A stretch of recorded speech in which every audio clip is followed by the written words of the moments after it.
Still hungry for success, Johnson C. Smith football team aims for another groundbreaking season.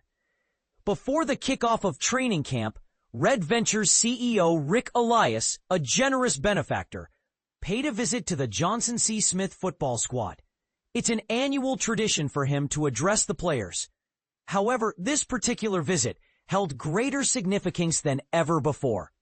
During his pre-camp pep talk, 3 simple words resonated deeply, becoming the team's rallying cry for the upcoming season.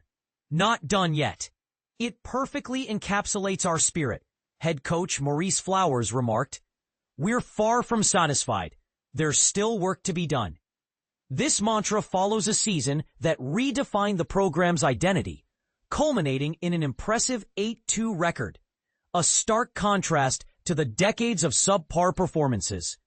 In 2022, Flowers' debut season yielded just 2 victories. Fast forward to 2023, and the Golden Bulls were playoff-bound for the first time. Last year, they achieved another milestone by cracking the NCAA Division II Top 25 rankings, staying put for 6 weeks straight, and even sold out the Irwin Belk Complex for the very first time.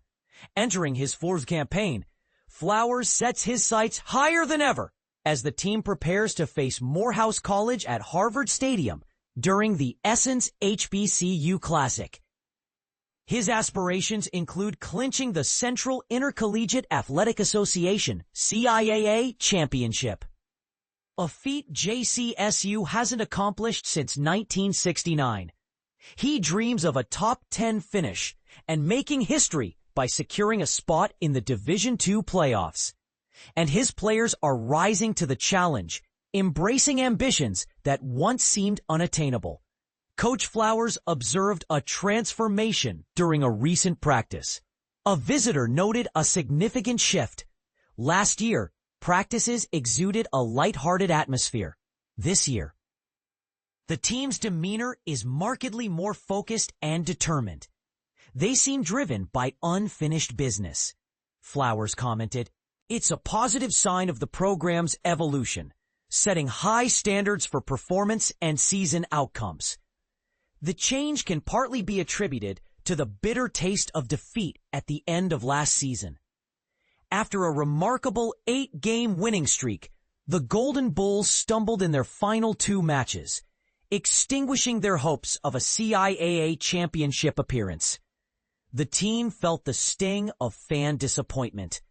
According to Flowers, the winning streak had created an expectation of a guaranteed championship berth. They acknowledged the pain of loss, the inability to sustain momentum, and the missed opportunity to etch their names deeper into the history books. No one expects more from this program than the young men within it and the coaching staff, Flowers affirmed. Now, his players have a clear mission.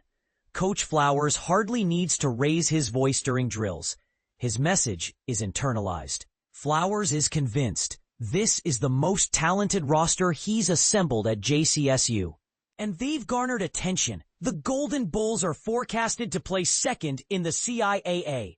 That's the CIAA.com/2025-716. About the CIAA announces 2025 preseason football all-conference team and predicted order of finish.aspx.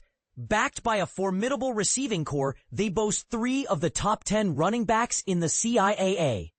The offense will be spearheaded by quarterback Kelvin Durham, whom Flowers scouted while serving as head coach at Fort Valley State from 2020 to 21. Durham was a 3-year starter at Fort Valley State, amassing 5,922 passing yards and 62 touchdowns. Last season, he set a career high with 2,096 passing yards and 23 touchdowns. He holds the record for the most passing yards in Fort Valley State history, and now dons the Golden Bulls jersey. Durham takes charge during offensive timeouts, a role previously handled by Flowers. The team rallies around their new quarterback. In these moments, Durham drives the team to strive for excellence. He'll critique lackluster performances and emphasize the need for improvement. His true colors will shine on the field, Flowers predicted. He's one of the fiercest competitors I've encountered. The offseason has left Flowers brimming with anticipation for the road ahead. He frequently reflects on his inaugural season at JCSU, guiding a team with slim chances of victory. They made do with inadequate facilities. They claimed only 2 wins. "I'm not dwelling on past achievements," Flowers confessed. "There's still much work to accomplish." Or as Elias succinctly put it, "They're not done yet." This story was originally published on August 27, 2025 at 5:30 a.m. Emma Moon, https://profile/31123580. Charlotte observer Emma Moon recently graduated from the University of North Carolina at Chapel Hill with a bachelor's degree in media and journalism and English and comparative literature. Throughout her time at UNC, Emma served as the assistant sports editor and summer sports editor for the Daily Tar Heel, the university's independent student newspaper. Her primary coverage included UNC football, men's basketball, women's soccer, and baseball.